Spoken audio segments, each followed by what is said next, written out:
Sejam bem-vindos, este é O Tema é Direito, um programa do curso de Direito da Universidade Franciscana. Esse programa está na 5ª temporada e, como o próprio nome já sugere, é um programa que trata basicamente de questões envolvendo o mundo jurídico. Este é o foco central desse programa. Tanto no que tange a questões previstas nos mais variados sistemas jurídico-legais brasileiros, quanto também o que acontece no universo do mundo decisório, do mundo do dia a dia, do poder judiciário e dos outros poderes brasileiros. A minha convidada de hoje é a professora Valéria Ribas do Nascimento, professora do Direito Constitucional da Universidade Federal de Santa Maria. Seja bem-vinda, professora. Muito obrigada pelo convite, Cristiano. É um prazer estar aqui e poder conversar um pouco com vocês sobre esse tema que eu sempre gostei muito, que é Direito Constitucional. Muito obrigada mesmo. Nosso público é um público variado, é um público de acadêmicos de direito, é um público também de pessoas que não são da área jurídica e que têm interesse pelo direito, né, pela compreensão do fenômeno jurídico. E eu queria falar um pouquinho sobre direito constitucional contigo, né, especialmente para essas pessoas que não conhecem o direito de forma mais aprofundada, porque não praticam ou porque não estudam direito no seu dia a dia. E que tu falasse inicialmente, Valéria, a importância do direito constitucional para o sistema jurídico brasileiro. E, por óbvio, para as pessoas que estão em casa, né? O direito constitucional é uma coisa que acaba abarcando aí todo mundo. O direito constitucional, ele alcança um grande número de pessoas justamente porque trata de direitos. Um dos temas é direitos fundamentais. Um dos grandes temas que as pessoas que não são do mundo do direito, que não estão envolvidas, estão em contato no dia a dia. Direito à vida, direito à liberdade, direito à segurança, direito à educação, que são direitos fundamentais inseridos na Constituição. E também o direito constitucional tem um outro aspecto essencial, que é a limitação de poder. Então, basicamente, para os dois pilares que estão em torno do direito constitucional, que são chaves para se entender esse ramo do direito, seria os direitos fundamentais, que aí todo mundo, todas as pessoas se interligam, e também a limitação de poder. Sem limitação de poder, teria a volta à monarquia, aquele regime anterior em que haveria, né, abuso de poder, dentre outros fatores. Então, por esses dois motivos, principalmente, é que o direito constitucional ele não se liga apenas ao direito, mas também às outras áreas do conhecimento. Tem alguns países que é matéria de ensino fundamental, que é matéria, ou às vezes de ensino médio. Tem países que está inserida a Constituição dentro do próprio ensino, né, das crianças e dos adolescentes. Então, por esse motivo que trata justamente desses direitos essenciais da pessoa humana, que às vezes as pessoas nem sabem que têm direito e são tolhidos no seu direito por não saber exigir, né, que sejam respeitados. Em alguma medida, o direito constitucional se conecta com aquela antiga dicotomia entre o público e o privado.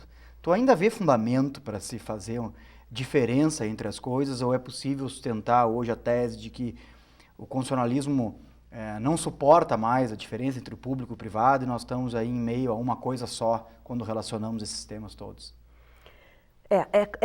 O direito ele passou por ciclos ao longo do tempo. Se a gente for pensar desde os primórdios da humanidade, será que pode falar de direito constitucional lá na Antiguidade ou lá na Idade Média, para quem divide o tempo dessa forma? Será que é possível se pensar em direito ou direito constitucional nessa época? Para responder essa tua pergunta, a gente já pode pensar nisso. Se era possível, se houve uma alteração, se não houve, o que aconteceu? Basicamente, sinteticamente, o direito constitucional propriamente dito, esse direito que a gente tem hoje, sistematizado, hierarquizado, como a gente vê ele nos dias de hoje, ele foi desenvolvido no século XIX apenas, dessa forma.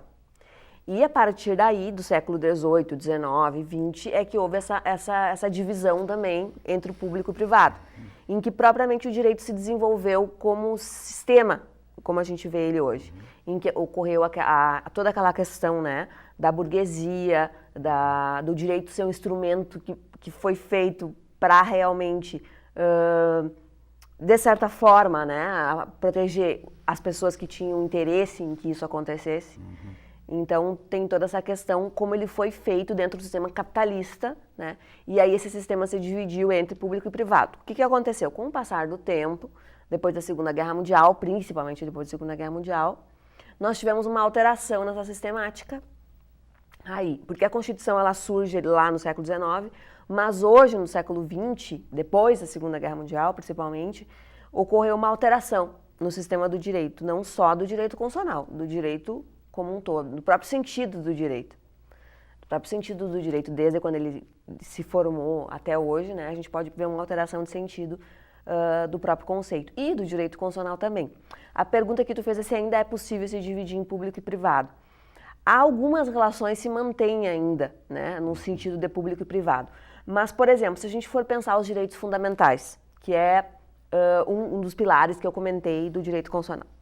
Os direitos fundamentais eles foram criados para proteger o cidadão do Estado, em uma perspectiva vertical.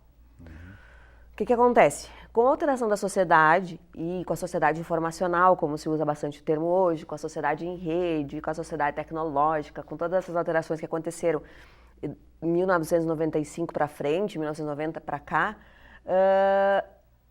começou a ocorrer mudança das relações. Então, até mesmo esses direitos fundamentais que antes eram entendidos nessa perspectiva vertical, hoje eles também têm que ser percebidos na perspectiva horizontal, o que alguns doutrinadores chamam de eficácia horizontal dos direitos fundamentais. Né?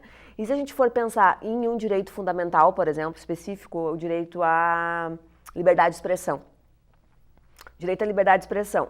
Será que esse direito à liberdade de expressão é só na perspectiva vertical hoje, ou ele também tem que ser respeitado pelas empresas na hora de divulgar alguma questão? Então, também tem que ser respeitado pelas empresas. Então, o que é importante mesmo, que teve de alteração, basicamente nesse sentido, foi essa mudança nas características, que hoje os direitos fundamentais eles não são mais pensados apenas nessa perspectiva, né, unilateral. Então, eu posso colocar, o direito constitucional antigamente era só público, vamos pensar. Mas hoje em dia ele já está transitando também dentro dessas... Daí que se cunhou a expressão constitucionalização das relações privadas e tal, né? Mas tu sabe que me vem à memória agora, assim, o fato de que inúmeros autores e estudiosos, eles acabam denunciando o que se denominou déficit de realidade do direito constitucional no panorama jurídico brasileiro atual, né? E isso muito foi reputado ao fato de que os cursos de direito, as graduações em direito, enfrentam um pouco o fenômeno constitucional, né? Dão mais atenção para as disciplinas de direito civil, direito penal e tal, e o constitucional sempre fica com aqueles 2, 3 semestres ali no máximo, né? Realmente eu queria te ouvir um pouquinho sobre isso, sabe, registrando, assim, aproveitando o ensejo para te dizer que aqui no curso de Direito da Universidade Franciscana nós temos 6 disciplinas, 6 disciplinas de direito constitucional. Houve uma reforma aí de uns 2 anos para cá, onde... É quase inédito isso, porque na maioria das faculdades... Houve uma reviravolta ali, né? O curso, então, ele deixa de ser tão civilista, tão do direito penal e tal, e passa a investigar com um pouco mais de profundidade o fenômeno constitucional. E a gente acha que isso, né, foi uma coisa bastante importante, como tu mesmo disse, né? Não é tão comum por aí isso. Mas eu queria te ouvir um pouquinho sobre essa questão da deficiência constitucional que paira tanto nos cursos de direito quanto no universo jurídico. Isso é verdade. Eu trabalho com a disciplina de constitucional já fazem mais de 15 anos. Que eu trabalho com essa disciplina e outras, mas especificamente com constitucional, e já dei aula em várias universidades. O que acontece geralmente nas universidades? Geralmente no início do curso. Teoria da Constituição, depois Direito Constitucional 1, Direito Constitucional 2, e aí varia de curso, de faculdade para faculdade, entre 2, 3 disciplinas até 4, né? O que eu já vi. Nunca tinha visto 6 em nenhum local. O máximo que eu já vi foi 4. Claro, tirando depois disciplinas extracurriculares, uma questão assim. Qual que é o problema que eu percebo, né, nesse sentido? É que as pessoas não conseguem fazer a relação da importância do direito constitucional quando estão estudando o constitucional. Os alunos do início do curso não sabem a importância que isso vai ter, porque eles estão muito no início. Aí no final do curso, que eles vão ver, mas aquelas aulas lá do início, quando eu tinha de constitucional, eram chaves. E, além disso, o que eu sinto falta, eu não sei como está sendo agora, mas que os professores das disciplinas civilistas, ou das disciplinas mais voltadas para a área do privado, mencionem a Constituição na hora que vão estar lecionando, né? Os princípios constitucionais do direito do trabalho, por exemplo, um exemplo. Princípios constitucionais da propriedade na parte de contratos, O professor de contratos está dando lá contratos, vamos para a Constituição ver primeiro qual o sentido do contrato. Um contrato de compra e venda de uma casa, por exemplo. Né, da função social, da propriedade, tanto propriedade rural quanto da propriedade urbana. Né? Então, todas essas questões a gente vai vendo e que no final do curso, essa relação que se faz deixa de ocorrer, porque os alunos não veem isso durante a faculdade. Mas tu não achas também que parte dessa deficiência, né, constitucional que a gente está falando aqui agora se deve à forma de ensino do direito constitucional? Também.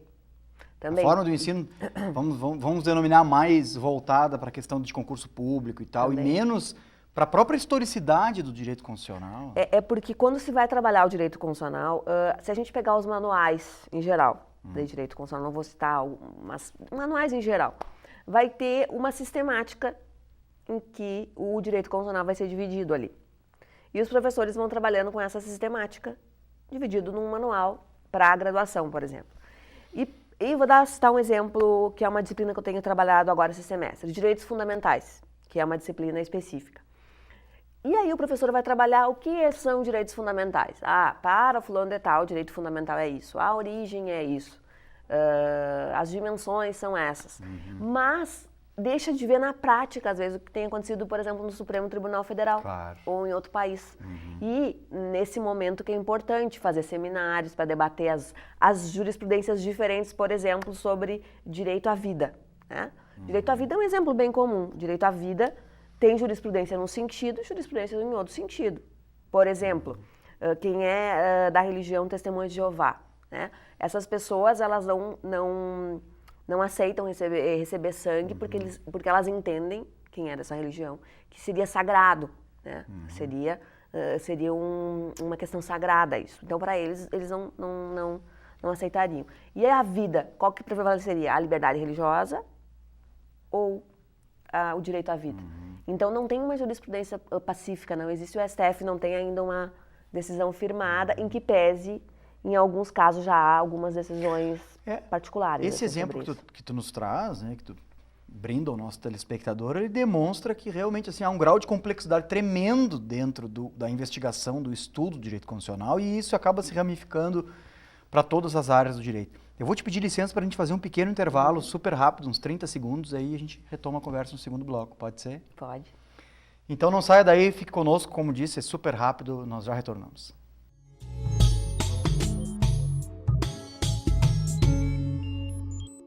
Em mais de 60 anos de trabalho no ensino superior, construímos uma história acolhida por você, que nos escolheu e depositou sua confiança em nosso trabalho. Nesse caminho, trilhamos esforços em conjunto, na certeza de que seriam recompensados. Já fomos FIC, FACEM, FAFRA, Centro Universitário Franciscano, Unifra. Agora, somos a universidade que você escolheu. Somos Universidade Franciscana. Somos você.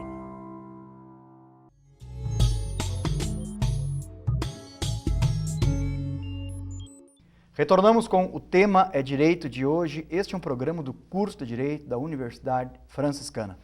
Um programa plural, democrático, em que, no mais das vezes, temos discutido sobre questões jurídicas, porque, como o próprio nome é sugestivo, este é o foco central deste programa. Convidada de hoje, professora Valéria Ribas do Nascimento, professora de Direito Constitucional. Falávamos da importância do direito constitucional no cenário jurídico, no ensino jurídico. O ensino jurídico ele é tão importante, né, Valéria, para a gente conseguir, inclusive, alterar o estado da arte das coisas. A aposta nas academias é algo que realmente assim parece que é condição de possibilidade para que a gente almeje um futuro mais adequado em relação à própria felicidade das pessoas, porque ao fim e ao cabo é isso que a proposta constitucional sustenta, né? Queria te ver um pouquinho sobre isso. Eu fico retomando aquela questão que eu estava falando anteriormente, que a Constituição traz, então, esse rol de direitos fundamentais. Eu gosto de ver na aula, principalmente, assim, quando os alunos começam a ver essas jurisprudências diferentes sobre o mesmo caso. A indignação que eles ficam muitas vezes mas por quê? Mas e daí? O que a gente pode fazer se não tem uma definição sobre um princípio sempre prevalecer sobre o outro princípio, professor? Mas é certo isso? Daí eles ficam sempre na dúvida quanto a isso. Outra questão também que eu chamo a atenção, que foi uma questão que surgiu agora há pouco tempo nas aulas, é a questão da discriminação positiva, da não discriminação e discriminação positiva. Como, isso que você estava falando de mudar a sociedade, né? Existe aquela diferença entre racismo e injúria racial, né? Para a população entender um pouquinho assim. O racismo é quando é praticado sobre grupos, algum grupo, quando você ofende um grupo em si. E injúria racial, quando é direcionada a uma pessoa apenas, ou uma ou duas, né? O que acontece? Individualmente, assim falando. O racismo é imprescritível, e a injúria racial não seria. E a injúria racial seria muito menor a pena do que propriamente o racismo. O que os alunos fizeram para mim, os últimos que eu tive agora, uma pesquisa, e verificaram que para chegar no STF tem que ser racismo.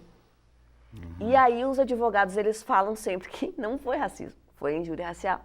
Aí a gente vai entrar nessa discussão como foi difícil para eles encontrar casos, não tem muita coisa de discussão no Supremo Tribunal Federal sobre isso. E aí entra a questão da academia. O que eles estão vendo na aula discutindo comigo assim, mas professor, isso aqui é racismo, não é injúria racial. Sim.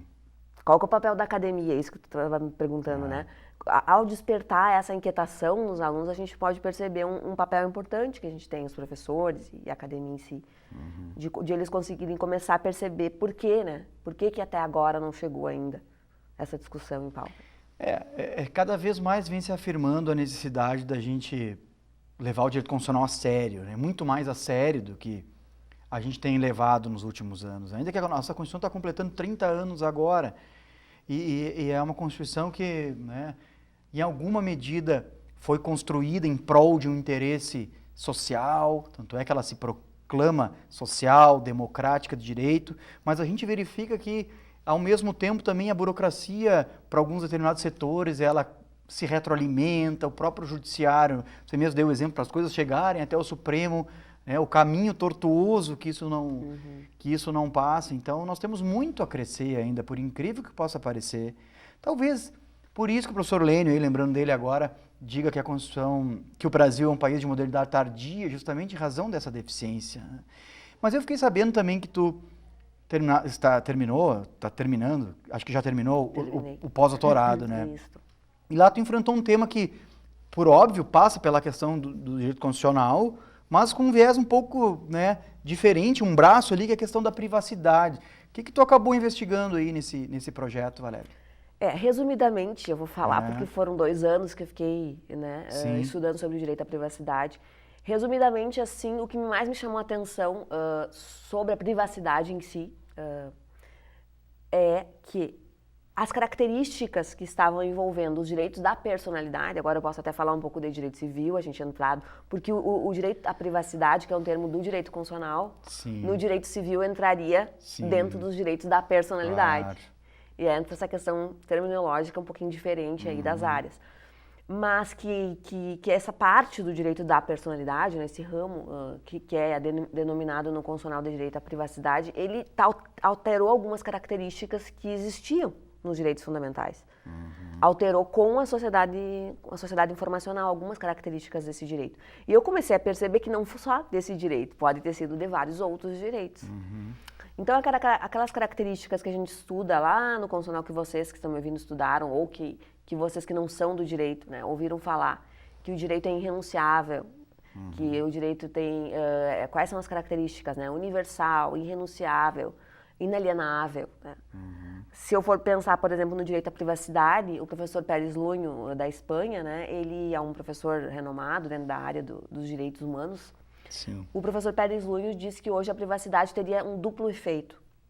O primeiro efeito que seria um efeito personalíssimo, que aí seria esse direito pessoal, né, relacionado com esse direito clássico do direito privado, e que se mantém esse direito para os menores, unicamente para os menores de idade, para as crianças, né, para as crianças que ainda têm a proteção dos pais, né. Eles continuariam inegociável para as crianças. Sim. Mas para as pessoas hoje não. Dá para a gente ver que as pessoas participam de Big Brother, ficam em casas em que abrem mão desse direito, né? Desse direito à intimidade, desse direito ao segredo. E aí, dentro do doutorado, dentro do pós-doutorado, eu percebia, eu também via a diferença que esse direito à privacidade se ramifica. E podem surgir novos direitos, que aí se discute se são novos ou se não são propriamente novos, né? Mas que talvez dentro de um contexto hoje da internet sejam considerados de uma certa forma novos. Vou citar um exemplo, que é o chamado direito à extimidade. Eu discuti bastante se já se poderia ou não chamar de direito esse termo ou fenômeno, extimidade. Para quem não está acostumado com esse termo e nunca escutou falar, vou tentar explicar de uma forma bem simples. Extimidade teria surgido da psicanálise, lá de Freud e Lacan, né? Ele significaria o seguinte, que seria uma forma de exteriorizar a sua intimidade. A questão é, não seria o oposto da intimidade, como alguns autores estão dizendo que seria. Não. A extimidade é uma forma de exteriorizar o que é importante para você. Um exemplo, que talvez fique mais claro. Uma pessoa está com um grande problema de saúde, vamos supor, na família, e posta no Face lá. Ah, minha mãe está com problema tal, tararara, e posta. É como se fosse um diário. Sim. Expõe lá. O que vai acontecer? Várias pessoas que têm o mesmo problema vão dar força para ela, vão apoiar ela. Sim. E isso pode fazer bem para essa pessoa. Por que vai poder fazer bem? Porque ela, através desse autoconhecimento dela mesma, ela vai poder se empoderar de algumas informações que vão ajudar ela. Então, a extimidade seria, é como se fosse, segundo alguns autores nesse sentido, eles colocam que seria a intimidade mais a liberdade de expressão. Intimidade mais a liberdade de expressão. Então, você externa uma coisa tua e, através disso, você se empodera desse sentimento. Então, seria um novo fenômeno que está surgindo, que alguns chamam, então, de direito à extimidade. Ainda não existe nenhuma resolução, nenhum caso específico, como existe para o direito ao esquecimento, que esse direito ao esquecimento também derivaria desse direito à privacidade, que seriam derivações, né, ou que surgiriam do próprio direito à privacidade. Agora, incrível é o reflexo das novas tecnologias, né, sobre o direito, como a gente vem trabalhando com isso paulatinamente, né, e isso vem contaminando de forma positiva a literatura, a jurisprudência. Eu acho que a gente pegou uma fase de transição, né, Valéria, entre os direitos tradicionais. É que a internet é como se ela fizesse uma parte, hoje ela faz parte do ser humano. Claro. Como se fosse parte da própria vida. As pessoas não vivem sem iPhone, sem estar diretamente ligado à internet. Então é como se fosse, hoje mudou essa perspectiva, né? Ela já faz parte do próprio ser humano. A internet ninguém vive hoje. Faz parte do existencial das pessoas, né? Isso aí. Usando uma linguagem hermenêutica, que parece que há uma necessidade de afirmação por intermédio também dessas plataformas. E o direito, por óbvio, não pode ficar à margem disso, como não está. Claro que a gente ainda está numa fase muito incipiente, né, dessa discussão, mas e temos muito a evoluir ainda, inclusive no Brasil. Mas já temos aí, tem o Marco Civil da Internet, temos outros grandes... Tem uma questão interessante, Cristiano, de um autor americano que ele escreveu O Humilhado. O Humilhado é um livro em que ele relata casos de pessoas que tiveram sua vida destruída pela internet.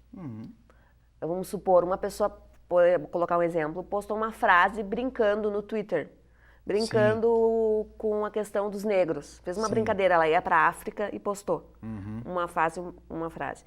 No trajeto em que ela chegou à África, quando ela chegou lá, ela tinha não sei quantos milhões já de amigos, ela só tinha tantos no Twitter, tinha perdido o emprego e estava a notícia na cidade, no país. E isso aconteceu em horas, só por ela postar uma... Ela entrou em depressão, perdeu o emprego. Então, ele trouxe alguns casos, né, relatos em que, como a gente tem que cuidar também. Claro, eu vou aproveitar essa tua observação para a gente reafirmar aqui, né, que as pessoas se responsabilizam por aquilo que elas escrevem nas redes sociais. Nós tentamos explicar isso para os nossos alunos, que são alunos de curso de Direito, e aí às vezes a gente não é muito bem compreendido em relação a isso, porque as pessoas acham que é possível escrever qualquer coisa sobre qualquer coisa, e na verdade há um grau de responsabilidade tremendo nas nossas exteriorizações, né, no universo virtual. Então há que ter um cuidado extremo em relação... São milhares de processos judiciais indenizatórios em relação a essas questões. Há ofensas na internet, há comentários preconceituosos das mais variadas espécies. E como a gente tem que falar sobre isso, né? Parece uma coisa tão básica. Parece. Porque aí você nega a alteridade, você está negando a existência do outro. Se você não aceita o outro, não aceite para você. Agora, né? Se você exteriorizar isso, bom, pode ter problemas. E temos N casos aí na jurisprudência sobre isso e é importante falar sempre sobre isso. Sempre. Mas, Valéria, eu queria agradecer a tua presença. Claro, foi um prazer. Sempre quando quiserem me chamar, A eu estarei à TV, o disposição. curso, sempre à tua disposição aqui, para a hora que precisar. Eu também. Muito obrigada novamente. Nós que agradecemos. Agradecemos a você também pela audiência e fique ligado nos próximos programas da TV Universidade Franciscana. Até a próxima, eu desejo uma boa semana a todos.